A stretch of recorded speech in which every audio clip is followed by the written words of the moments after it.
So welcome दोस्तों, स्वागत करता हूं आपका मेरे YouTube चैनल नो टुडे में। मेरा नाम है पंकज कुमार।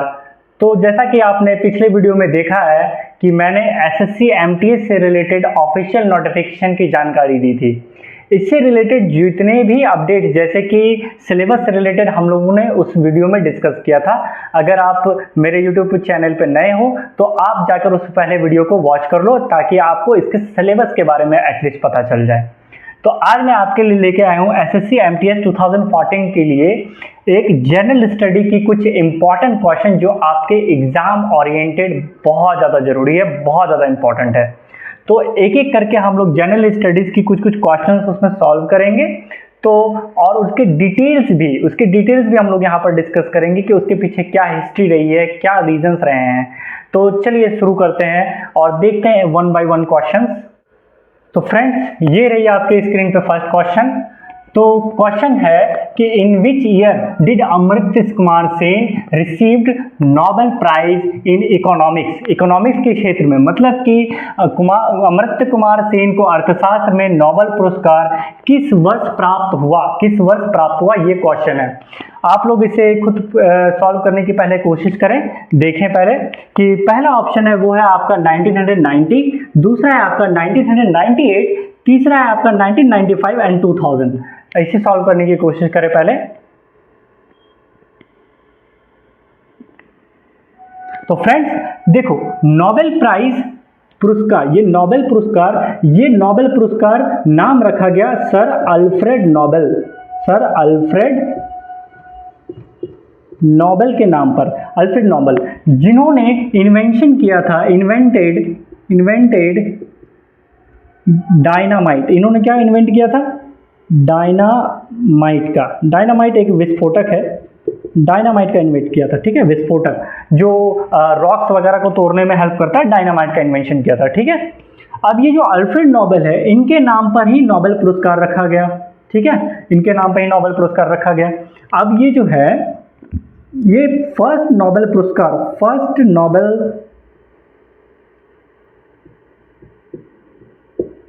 प्राइज कब डिस्ट्रीब्यूट की गई? ये डिस्ट्रीब्यूट की जाती है आपकी 10th ऑफ दिसंबर 1901 से। ये नोबेल पुरस्कार 1901 से दी जा रही है और 10 दिसंबर से, कितने दिसंबर से? 10 दिसंबर से 1901 से दी जा रही है, 10 दिसंबर से, ठीक है। जो फर्स्ट नोबेल पुरस्कार वो मिलता है आपको विलियम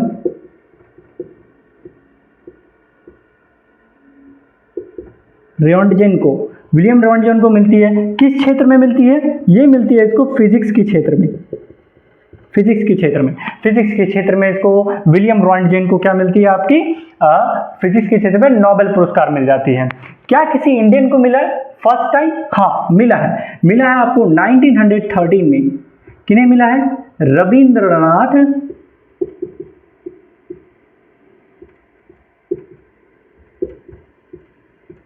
टैगोर को। किसे मिला है? रविंद्रनाथ टैगोर को।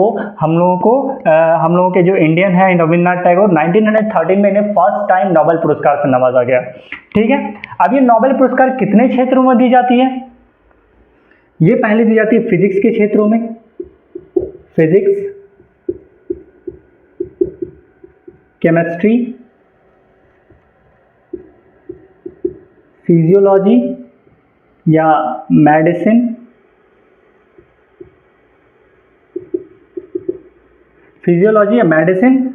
और लिटरेचर एंड पीस।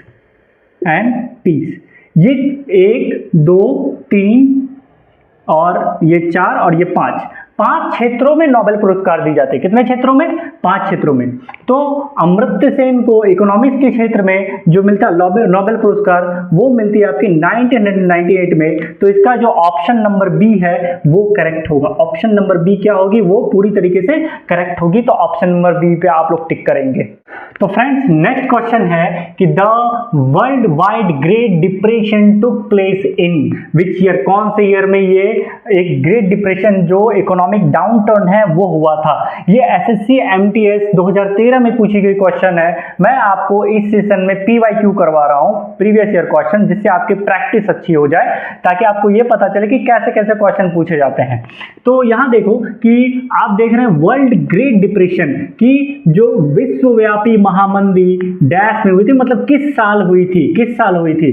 देखो विश्वव्यापी महामंदी, ये जो डाउन टर्न है, डाउन टर्न, ये down turn, economic downturn, economic down turn, ये इकोनॉमिक डाउन टर्न होती है आपकी कब, 1929 में। कब होती है, 1929 में देखने को मिलती है। और ये 1929 में कहां से शुरू होती है, ये शुरू होती है आपकी यूनाइटेड स्टेट्स से, यूनाइटेड स्टेट्स से शुरू हो जाती है 1929। इसका जो इफेक्ट है, इफेक्ट पूरे वर्ल्ड वाइड होता है। इसका इफेक्ट क्या होता है, पूरे वर्ल्ड वाइड होता है इसका इफेक्ट। सो दैट इसका जो आंसर करेक्ट नंबर जो होगा, ये होगा आपका option number C. Option number C के साथ जाए, 1929 में यूनाइटेड स्टेट्स से downturn, economic downturn start होता है, जो इसका इफेक्ट पूरे वर्ल्ड वाइड देखने को मिलता है। तो आई होप कि आप ये नोट डाउन कर रहे होंगे, बहुत ज्यादा इंपॉर्टेंट है, नोट डाउन करते जाइए। चलिए नेक्स्ट क्वेश्चन की तरफ बढ़ते हैं। तो दोस्तों थर्ड क्वेश्चन है कि Which one of the following is not an all India services? SSC MTS में ये 2013 में पूछी गई क्वेश्चन है, ठीक है। तो निम्नलिखित में से कौन सी एक अखिल भारतीय सेवा नहीं है, ठीक है। तो देखो अखिल भारतीय सेवा आईएएस है, ये सबको पता है, आईएएस है, आईपीएस है एंड आईएफएस है। ये आईएफएस इंडियन फॉरेस्ट सर्विस है, ना कि foreign service. Indian forest service होती है, फॉरेस्ट सर्विस होती है, ठीक है। इंडियन फॉरेस्ट सर्विस होती है, इंडियन फॉरेन सर्विस नहीं होती, इंडियन फॉरेन सर्विस कुछ भी नहीं होती। तो इंडियन फॉरेन सर्विस इसमें से नहीं है। ये जो यूपीएससी कंडक्ट कराती है, इसे कौन कंडक्ट कराती है, UPSC UPSC union public service commission, union public service commission conduct कराती है। ये यूपीएससी हम लोग के इंडियन कॉन्स्टिट्यूशन में पार्ट नंबर कितने में दी हुई है, ये पार्ट नंबर दी हुई है आपकी 14 में, कितने 14th में, पार्ट नंबर 14th में दी हुई है। इसके आर्टिकल हैं 303 से लेकर 323 तक, 323। तो इंडियन फॉरेन सर्विस जो है वो ऑल इंडिया सर्विसेज में नहीं आती। आईएएस आता है, इंडियन पुलिस सर्विस आती है, इंडियन फॉरेस्ट सर्विस आती है, इंडियन एडमिनिस्ट्रेटिव सर्विस आती है। बाकी ये जो आपका इंडियन फॉरेन सर्विस है वो नहीं आती, ठीक है। तो इस बात का ख्याल रखें और इसे नोट डाउन कर ले, ये बहुत ज्यादा इंपॉर्टेंट है। ये वाली यूपीएससी जो है हम लोग के इंडियन कॉन्स्टिट्यूशन में पार्ट नंबर 14 में आती है और आर्टिकल है इसका 303 से लेकर 323 के बीच में, ठीक है। तो चलो दोस्तों नेक्स्ट क्वेश्चन देखते हैं, चौथे नंबर वाली question. Who is the supreme commander in chief of the armed forces. SSC MTS में 2014 की पूछी गई क्वेश्चन है ये, कि सशस्त्र बलों का सर्वोच्च कमांडर इन चीफ कौन है, इनमें से कौन है सशस्त्र जो जितनी भी आर्मीज है, जैसे हम लोग के पास है इन्फेंट्री है, आपके पास फिर नेवी है, फिर हम लोगों के पास एयर फोर्स है, इंडियन एयर फोर्स है। तो इन सभी का जो कमांडर इन चीफ मतलब हेड, ये कौन होगा, तो ये होंगे कौन होंगे, ये होंगे प्रेसिडेंट। ऑप्शन नंबर सी हम लोगों का करेक्ट है, ये होगा कौन, प्रेसिडेंट। अब ये प्रेसिडेंट जो है ये बहुत इंपॉर्टेंट रोल प्ले करता है इंडियन लेजिस्लेटिव में, इंडियन एग्जीक्यूटिव में। इसे हेड ऑफ द एग्जीक्यूटिव बोला जाता है, हेड ऑफ द एग्जीक्यूटिव, मतलब कि कार्यपालक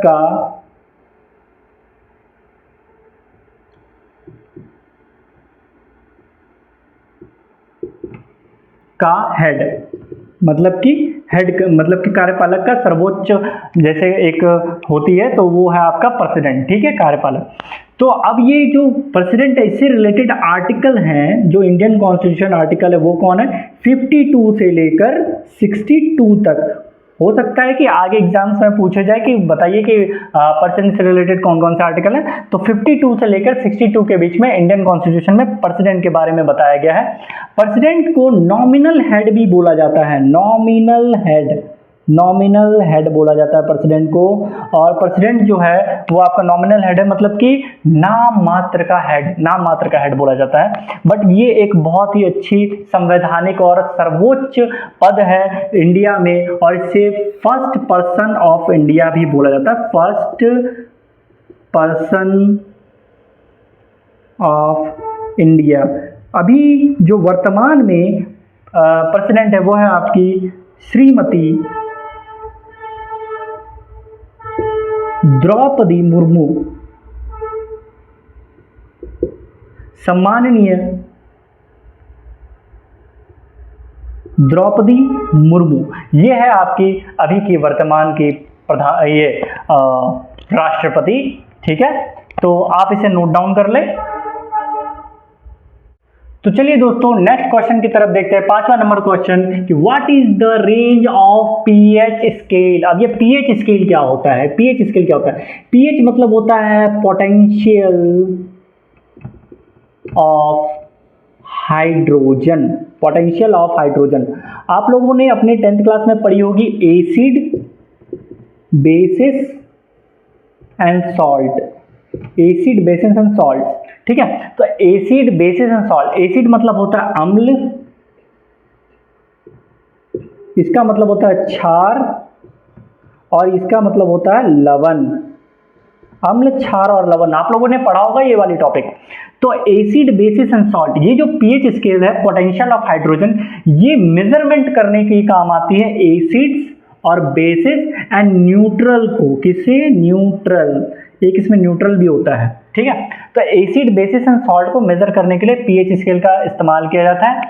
और ये पीएच स्केल की जो रेटिंग होती है, जो रीडिंग होती है, रेंज होती है, वो होती है 0 से लेके 14 के बीच में। किसके बीच में? 0 से लेके 14 के बीच में। अगर आप पीएच स्केल अगर देखेंगे ये ऐसे होती है, और अगर आप लेफ्ट हैंड साइड जाएंगे, मतलब अगर 7 से आप 0 की तरफ जा रहे हैं तो आपको मिलेगी एसिड। क्या मिलेगी आपको? एसिड। अगर आप 7 से 14 की तरफ जा रहे हैं तो ये हो गया बेस, और अगर आप 7 पे हैं तो ये हो गई आपकी न्यूट्रल। क्या हो गई आपकी? न्यूट्रल। ठीक है, तो ये होती है आपके पीएच स्केल मेजरमेंट का काम आता है। किस काम आता है pH scale? Acid and bases की मेजरमेंट के काम आती है। ठीक है, को मेजर करने के लिए कौन सी एसिड है, कौन से इसमें से बेसिस है, हम कौन न्यूट्रल है। ठीक है, तो और ये जो हम लोग का जो ब्लड है, ह्यूमन ब्लड, उसका पीएच कितना है? ह्यूमन ब्लड का पीएच आप लोग नोट डाउन करेंगे। ह्यूमन ब्लड का पीएच है आपका, ह्यूमन ब्लड का पीएच है 7.4, 7.4 है ह्यूमन ब्लड का पीएच मान। ठीक है, पीएच मान है ह्यूमन ब्लड का 7.4। ठीक है, आप इसे नोट डाउन कर लें। नेक्स्ट क्वेश्चन की तरफ ध्यान देते हैं। In which of the following houses is the money bill introduce. निम्नलिखित में से किस सदन में धन विधेयक पेश किया जाता है? कौन सा ऐसा सदन है? देखो, अगर हम लोग जानते हैं इंडिया में एक चलती है पार्लियामेंट। क्या चलती है? पार्लियामेंट। और ये पार्लियामेंट में होती है कौन कौन से सदन? एक होता है आपका लोकसभा, एक होती है आपकी राज्यसभा। राज्यसभा, लोकसभा को बोला जाता है लोअर हाउस, और राज्यसभा को बोला जाता है अपर हाउस। ठीक है, लेकिन इसे फर्स्ट हाउस का दर्जा मिला है। लोकसभा को फर्स्ट हाउस का दर्जा मिला है, लेकिन राज्यसभा को सेकंड हाउस का दर्जा मिला है। ठीक है, सेकंड हाउस का दर्जा मिला है। लोकसभा और राज्यसभा में क्या अंतर आपको समझ में आ रहा होगा कि इसे लोअर हाउस कहते हैं, राज्यसभा को अपर हाउस, इसे फर्स्ट हाउस कहा जाता है, इसे सेकंड हाउस। थोड़ी सी कंफ्यूजन यहाँ पे क्रिएट होती है कि जब इसे लोअर हाउस कहा गया तो इसे सेकंड हाउस कहना चाहिए था, नहीं, लेकिन इसे क्या कहा गया है? आपका फर्स्ट हाउस कहा गया है। ठीक है, तो ये जो मनी बिल है, मनी बिल केवल एक ही जगह इंट्रोड्यूस होगा, ना ही विधानसभा में होगी, ना ही आपका राज्यसभा में होगा, ना ही इन दोनों में होगा। ये होगा कि ये हाँ सी हो सकती है, ये लोकसभा में केवल होगा। किसमें होगा? केवल मनी बिल जो धन विधेयक है, धन विधेयक केवल कहाँ पे लाया जाता है? धन विधेयक केवल लाया जाता है आपका लोकसभा में, प्रेसिडेंट के रिकमेंडेशन में। किसके रिकमेंडेशन से? प्रेसिडेंट के रिकमेंडेशन से धन विधेयक लाया जा सकता है, और ये केवल लोकसभा में ही इंट्रोड्यूस किया जाएगा, ना कि राज्यसभा में। केवल लोकसभा में इंट्रोड्यूस किया जाएगा। आप जब भी ऐसे कोई क्वेश्चन दे, आप आंख बंद कर कर लोकसभा पर टिक कर सकते हैं, कोई प्रॉब्लम नहीं है, आंसर एकदम आपका करेक्ट होगा। तो लोकसभा पे इंट्रोड्यूस किया जाता है। अब ये मनी बिल से रिलेटेड जो आर्टिकल हैं वो है आपके, मनी बिल से रिलेटेड आर्टिकल होती है वो है आपके आर्टिकल नंबर 110। 110 जो है वो मनी बिल से रिलेटेड है, मनी बिल के इंट्रोडक्शन से related article number 110 Indian constitution में। और ये केवल लोकसभा में, ये याद रखेंगे, केवल लोकसभा में इंट्रोड्यूस किया जाएगा। राज्यसभा में इसमें कोई भी चर्चा नहीं होती है, इस पर कोई भी चर्चा राज्यसभा पर सभा में नहीं होती है। ये धन विधेयक रिलेटेड होता है टैक्सेशन पॉलिसीज वगैरह से, तो ये केवल लोकसभा में इंट्रोड्यूस की जाती है। ठीक है, आप इसे नोट डाउन कर लें। चलो नेक्स्ट क्वेश्चन देखते हैं दोस्तों। In which year Indian National Congress Lahore session held? ये बहुत ज्यादा इंपॉर्टेंट क्वेश्चन है, बीपीएससी से रिलेटेड हो, या बीपीएससी जो है ये इसका फेवरेट क्वेश्चन रह चुका है बीपीएससी का। एसएससी वगैरह में भी ये पूछा जाता है, अदर कॉम्पिटिशन एग्जाम में भी ये पूछे जाते हैं। इंडियन नेशनल कांग्रेस का लाहौर सेशन बहुत ज्यादा इंपॉर्टेंट सेशन है। देखो, इंडियन नेशनल कांग्रेस की अगर बात करें, आईएनसी की बात करें, तो ये बनती है आपकी 28 दिसंबर 1885 को, 1885 में 28 दिसंबर 1885 को बनती है। और इसके जो फर्स्ट चेयरमैन है वो कौन है? फर्स्ट चेयरमैन होते हैं इसके, वो है आपके कौन? चेयरमैन है इसके आपके डब्ल्यू सी बैनर्जी हैं। ठीक है, और ये किसके द्वारा बनाई गई है? ये बनाई गई है, ये फाउंडर है इसके कौन? ये इसके फाउंडर हैं आपके ह्यूम, एलन ऑक्टवन ह्यूम कहा जाता है। ठीक है, तो ह्यूम जो है, ह्यूम, ठीक है, तो ह्यूम ने इसे बनाया इंडियन नेशनल कांग्रेस को 28 दिसंबर 1885 में। ठीक है, तो अब ये जो 28 दिसंबर 1885 में ये बनती है, ये पहले एक जस्ट लाइक इसमें जो दो गुट है, पहले हो गए आपके कौन? Moderate and extremist, moderate and extremist. ठीक है, तो शुरुआती दौर में जो इंडियन नेशनल कांग्रेस में ज्यादातर इन्फ्लुएंस मॉडरेट लोगों का रहा है, मॉडरेट नेताओं का रहा है। बाद में जाकर एक्सट्रीमिस्ट वालों ने उसे बैकफुट पे डालकर अपना काम किया। ठीक है, तो 28 दिसंबर 1885 को ये बन जाती है इंडियन नेशनल कांग्रेस, और ये जस्ट लाइक एक तरह से ऐसा ऑर्गेनाइजेशन था जो अंग्रेजों से अपनी बात मनवाने के लिए रिक्वेस्ट करता था, लेटर्स वगैरह लिखता था ये, या फिर अपील करता था, अपीलिएट अथॉरिटी का काम, अपील करता था केवल, अपीलिएट अथॉरिटी नहीं थी, अपील करता था केवल। ठीक है, अब क्या है, ये जो सेशन है इंडियन नेशनल कांग्रेस का आईएनसी सेशन लाहौर वाली, ये बहुत ज्यादा हिस्टोरिकल है। ठीक है, इसे led by Jawaharlal Nehru, Pandit Jawaharlal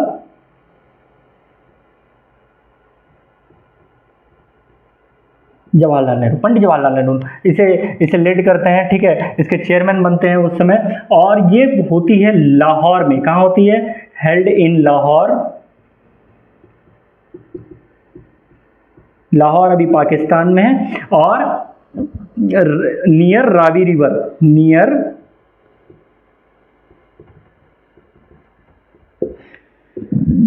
Ravi river के किनारे होती है। इसी में एक कंसेप्ट दिया जाता है जवाहरलाल नेहरू द्वारा, कौन सा? पूर्ण स्वराज का। अगर पूछा जाए पूर्ण स्वराज जो है वो कहां से आया, वो आता है आपका 1929 के सेशन में।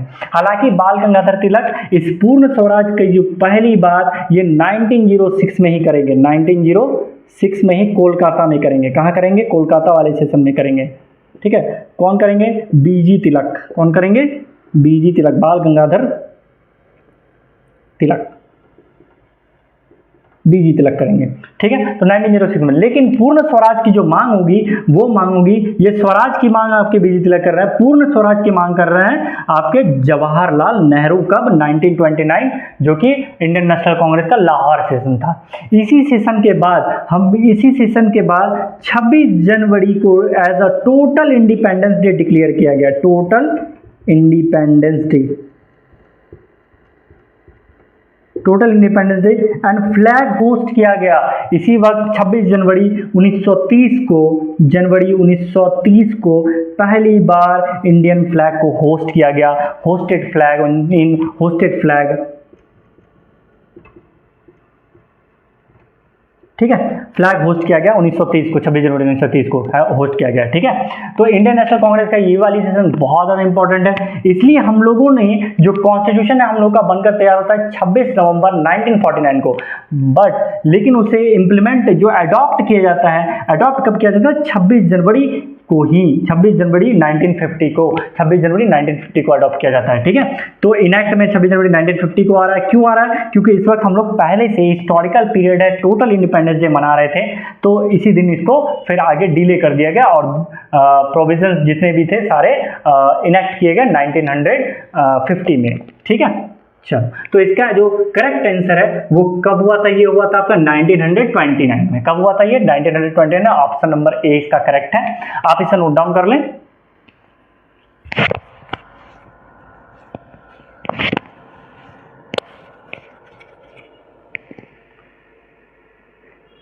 एक और इसमें इंपॉर्टेंट थिंग है कि ये जो बेस है, किसका बेस है? ये आपका बेस है सिविल डिसओबीडियंस मूवमेंट का, सिविल डिसओबीडियंस मूवमेंट, सविनय अवज्ञा आंदोलन कब स्टार्ट होगी? ये होगी 1930 में, इसी लाहौर सेशन के बाद। इसको लेड करेंगे, कौन लेड करेंगे इसे? महात्मा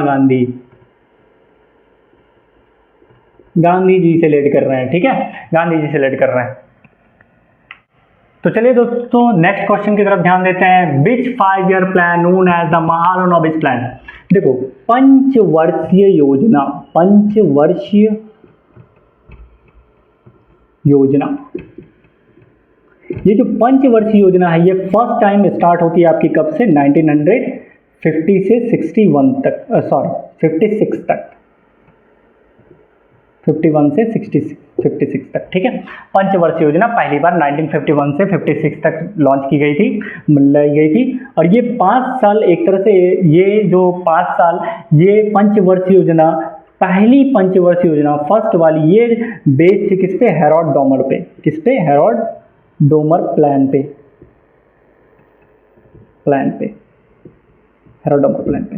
और ये पहली पंचवर्षीय योजना रिलेटेड है किससे? प्राइमरी सेक्टर, कृषि से, प्राइमरी सेक्टर को इंप्रूव करने से, प्राइमरी सेक्टर को improve, to improve primary sector को इंप्रूव करने से, इसे हेरोड डोमर प्लान पे ये बेस्ड थी, ठीक है। 1951 से 56 के बीच में लाई गई पहली पंचवर्षीय योजना, और ये प्राइमरी सेक्टर को इंप्रूव करने के लिए। जो दूसरी पंचवर्षीय योजना है, सेकेंड वाली, ये है आपकी महालनोबिस पे। किस पे? प्रशांता चंद्र महालनोबिस, इसका पूरा नाम प्रशांता चंद्र महालनोबिस, ये इंट्रोड्यूस करते हैं दूसरी पंचवर्षीय योजना। ये चलती है आपकी कब से? 1956 से लेकर 1961 तक, 56 से 61 तक ये चल रही है, ठीक है। तो दूसरी पंचवर्षीय योजना हो वो बेस्ड है आपकी महालनोबिस से। इसका जो मेन मोटिव था वो था आपका इंडस्ट्रियलाइजेशन इसका मेन मोटिव था, ठीक है। तो इंडस्ट्रियलाइजेशन को मतलब कि टू इंप्रूव इंडस्ट्रियलाइजेशन, इंडस्ट्रीज को इंप्रूव करने में, इंडिया में जितनी भी इंडस्ट्रीज थी उसको इंप्रूव करने में, जो फैक्ट्रीज थी या फिर जितने भी इंडस्ट्री, छोटे मोटे बड़े वाले जितने भी थे, उसको इंप्रूव करने के लिए ये वाली प्लान लेके आई गई थी, ठीक है। लेके आया गया था ये वाला 1956 से 1961 के बीच में। और ये सेकेंड 5 ईयर प्लान, इसका मतलब ये कौन सी वाली होगी? जो महालनोबिस है वो होगी आपकी सेकेंड वाली। तो बी ऑप्शन इसका करेक्ट होगा, सेकेंड 5 ईयर प्लान महालनोबिस पे बेस्ड थी, ठीक है। चलो इसे नोट डाउन कर लो आप लोग। नेक्स्ट क्वेश्चन है कि विच कॉन्स्टिट्यूशनल अमेंडमेंट रिलेटेड टू पंचायती राज। देखो पंचायती राज जो है वो इंडिया में जो है त्रिस्तरीय सरकार देती है। कौन सी सरकार देती है? पंचायती राज से संबंधित कौन से संवैधानिक संशोधन है? तो पंचायती राज जो है वो त्रिस्तरीय सरकार है, त्रिस्तरीय सरकार। जो पंचायती राज है पहली बार 2 अक्टूबर 1959 में नागौर राजस्थान में लाया गया। नागौर राजस्थान, ये 2 अक्टूबर आप लोग को पता है, ये गांधी जी की जयंती है। 2 अक्टूबर 1869 में उनका जन्म हुआ था। ठीक है, तो अब ये जो नागौर राजस्थान में लाया गया पहली बार, अब त्रिस्तरीय सरकार, ये जो त्रिस्तरीय सरकार है पंचायती राज, ये आपकी आती है ऑफिशियल तरीके से। कॉन्स्टिट्यूशनल इसको दर्जा कब मिलता है? ये मिलता है आपका 73rd अमेंडमेंट से, 73rd अमेंडमेंट 1992 से इस, और ये सिफारिश करता है कौन? वो करते हैं आपके बलवंत राय मेहता कमेटी। अगर पूछा जाए कौन सी कमेटी पंचायती राज से रिलेटेड है, तो बलवंत राय मेहता। कौन सी कमेटी पंचायती राज से रिलेटेड है? तो बलवंत राय मेहता। पूछा जाता है ऐसा क्वेश्चन, ये बताइए कौन सी ऐसी जो कमेटी है वो पंचायती राज से रिलेटेड है? तो बलवंत राय मेहता जो कमेटी है वो पंचायती राज से रिलेटेड है, जिसने त्रिस्तरीय सरकार मॉडल दिया। त्रिस्तरीय सरकार, ये जो त्रिस्तरीय सरकार है ये प्रशासन को चलाने में सरकार की काफी हद तक मदद करती है। ठीक है, जैसे बिहार में आपकी त्रिस्तरीय सरकार है, बिहार में आपको पंचायती राज देखने को मिलता है, यूपी में देखने को मिलता है। कुछ 6 ऐसे स्टेट्स हैं जहां पे आपको पंचायती राज देखने को मिल जाता है। ठीक है, नहीं 6 नहीं है, उनसे ज्यादा ही है।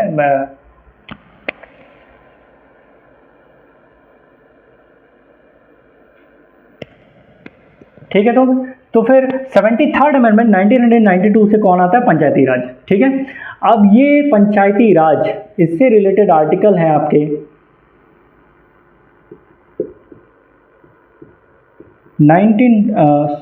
243 से लेकर 243C तक। ठीक है, ये आपके रिलेटेड आर्टिकल्स। ठीक है, और तो दोस्तों आज का सेशन यहीं तक रखता हूं। ठीक है, तो अगर आपको और भी क्वेश्चंस चाहिए, और भी इंपॉर्टेंट क्वेश्चन चाहिए, मैं हर दिन एक नई वीडियो डालूंगा ताकि आपका जो जीएस है वो स्ट्रांग हो जाए, आपका एमटीएस आराम से निकल जाए, इवन कोई भी कॉम्पिटिटिव एग्जाम में आपको हेल्पफुल हो। तो रोज मैं एक वीडियो डालूंगा, सो दैट आप मेरे चैनल को सब्सक्राइब कर ले ताकि आपको नए अपडेट्स मिलते रहे, ताकि बेल आइकन को भी आप दबा दें।